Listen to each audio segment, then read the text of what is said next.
Selamat malam Jumat sedulur-sedulurku semuanya, selamat datang di channel Sketsa Misteri 99.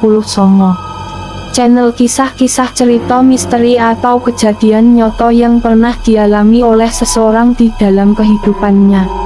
Selamat menonton dan mendengarkan, jangan lupa untuk suka, komen, dan subscribe, agar malam ini kamu bermimpi indah. Salam malam Jumat, matinya sang anak emas, akang sholat subuh ke masjid dulu, yo. Dani duduk di samping istrinya yang masih bermalas-malasan di balik selimut. Iyo, Kang, Lani menatap suaminya yang sedang mengenakan kopiah. Saat Dani hendak beranjak dari sisi tempat tidur, Lani menahan lengannya. Nanti akang ketinggalan sholat berjamaah. Opo kata mereka kalau imamnya datang kesiangan? Dani membelai lembut rambut istrinya. Kang, maafkan Lani, yuk. Maaf untuk opo? Tanya Dani menatap lekat wajah wanita yang baru seminggu dinikahinya. Lani belum bisa memenuhi kewajiban sebagai seorang istri, ucap Lani sambil menatap ke arah lain. Opo, kan kamu lagi halangan. Dani tersenyum lalu mencium pucuk kepala istrinya. Terima kasih, yo, Kang. Kembali kasih, istriku. Sekarang akang ke masjid dulu. Yo, sudah ditungguin jemaah. Iya Pak Ustadz. Lani menatap punggung suaminya yang menghilang di balik pintu kamar. Sepeninggal suaminya, Lani menyibak selimut yang menutupi tubuhnya. Melangkah menuju meja rias dan mengambil ponsel yang sejak semalam dibiarkan begitu saja.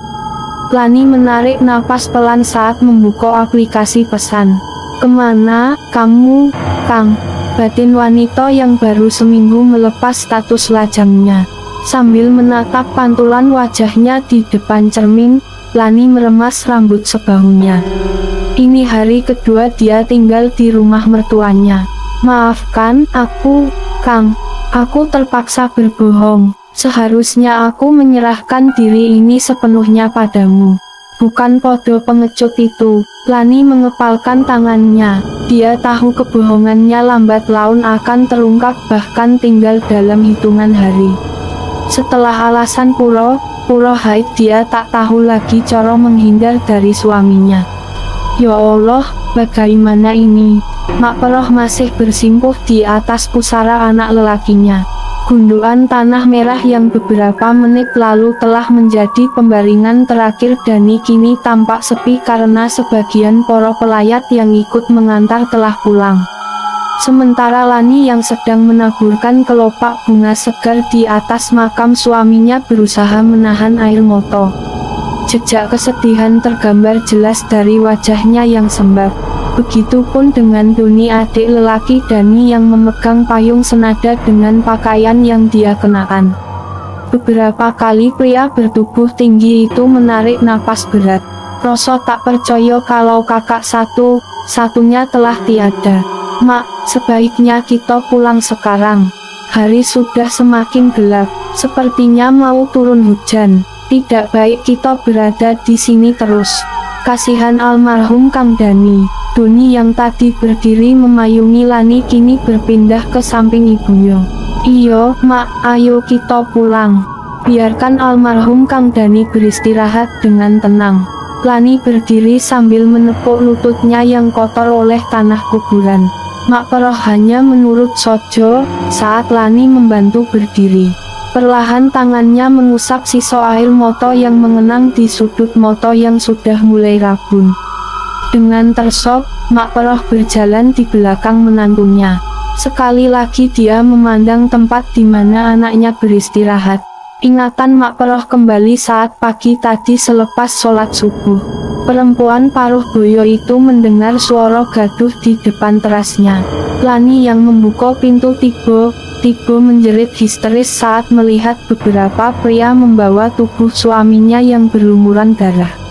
Sementara Mak Peroh yang masih mengenakan mukena berdiri sambil berpegangan pada kursi yang ada di dekatnya. Maaf, kami tidak sempat mengejar pelaku tabrak lari yang telah membuat Kang Dani meninggal di tempat kejadiannya. begitu cepat dan kami sulit mengenali pengendara motor tersebut karena keadaan saat itu masih terlalu gelap. Dani, mak peroh hampir saja terjatuh karena kakinya menginjak bawahan mukena. Beruntung salah seorang warga keburu menahan tubuh rentannya.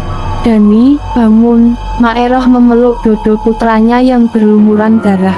Dia tak percaya kalau putranya yang tadi pagi pamit ke masjid dalam keadaan segar bugar kini tinggal jasadnya saja. Lani yang tak tahan akhirnya tak sadarkan diri. Wajahnya menelungkup di atas Dodo suaminya yang tak berdetak lagi. Beberapa orang tetangga yang mulai berdatangan memindahkan tubuhnya ke dalam kamar. Sementara mak peroh dibawa ke tengah rumah dan berusaha ditenangkan oleh ibu pelayat. Setelah membereskan bekas tahlilan, Lani duduk di ruang tamu. Matanya menatap ke arah halaman. Tenda bekas acara pernikahan kemarin siang masih terpasang di sono. Siapa sangka tenda itu malah menjadi tempat para tamu pelayat. Mak peroh sengaja menggelar acara pernikahan putranya kemarin. Alasannya untuk mengenalkan podo saudara dan kerabat dari pihak Dani. Kecupan tadi pagi masih terasa hangat di keningnya. Kecupan yang membuat Lani kembali menitikan air mata. Sebagai pengantin baru harusnya ia sedang menikmati bulan madu bersama. Bukan menjadi janda sebelum merasaan malam pertama. Sudahlah, ikhlaskan suamimu. Jangan terus meratapi kepergiannya. Kasihan nanti akan menjadi bebannya di sono. Duni duduk di samping kakak iparnya yang sedang berurai air mata. Duni menggenggam jemari Lani dan menautkan dengan jemarinya. Sejak di pemakaman tadi siang adik iparnya itu terus membesarkan hatinya. Soyo tahu, kamu sangat kehilangan Kang Dani. Begitupun dengan Soyo, dia adalah kakakku satu-satunya, sekaligus tulang punggung keluarga kami.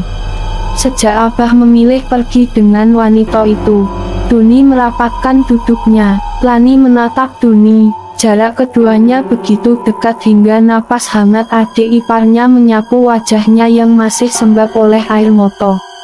Jangan sedih, sayang, odo akang yang siap menggantikan posisi suamimu.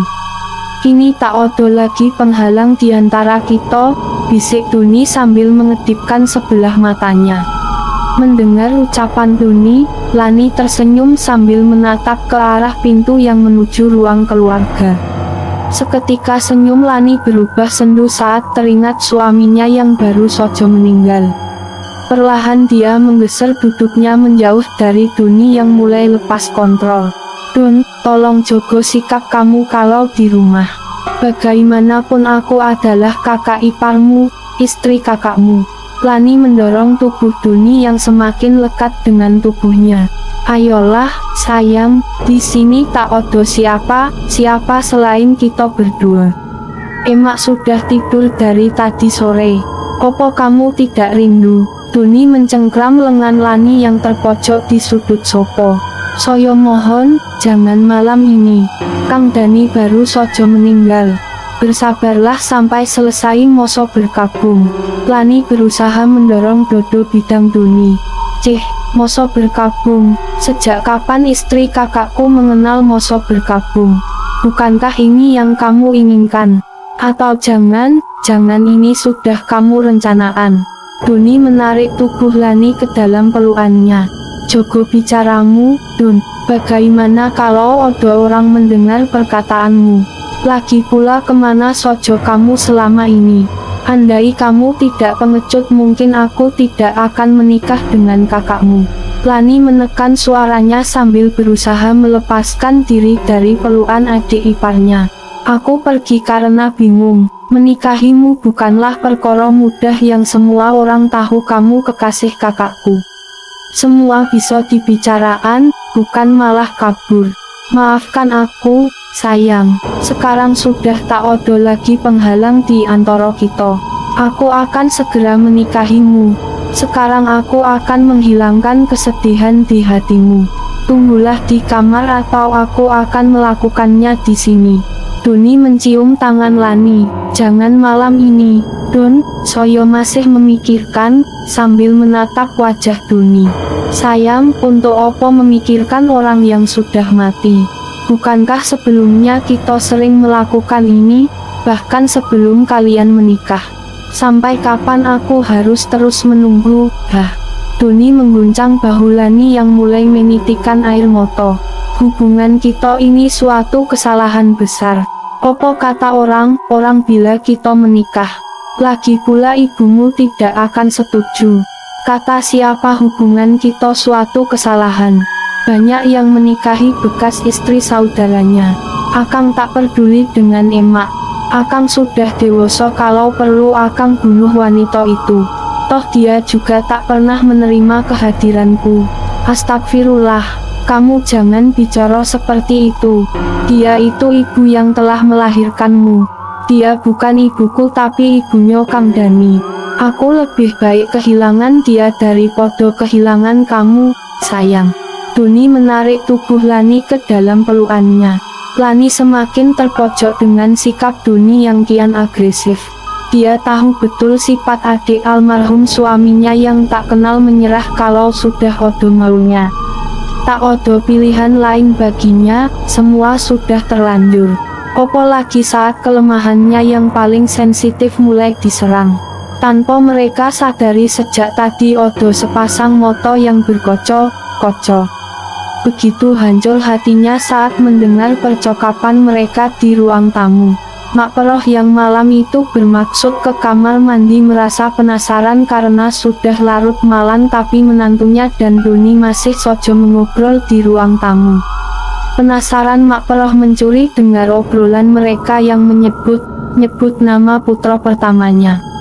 Perlahan jemari Mak Eroh menyingkap gorden penutup pintu yang akan menuju ruang tamu. Tubuh rentanya seketika terasa lunglai saat melihat Doni sedang mencumbuhi kakak iparnya.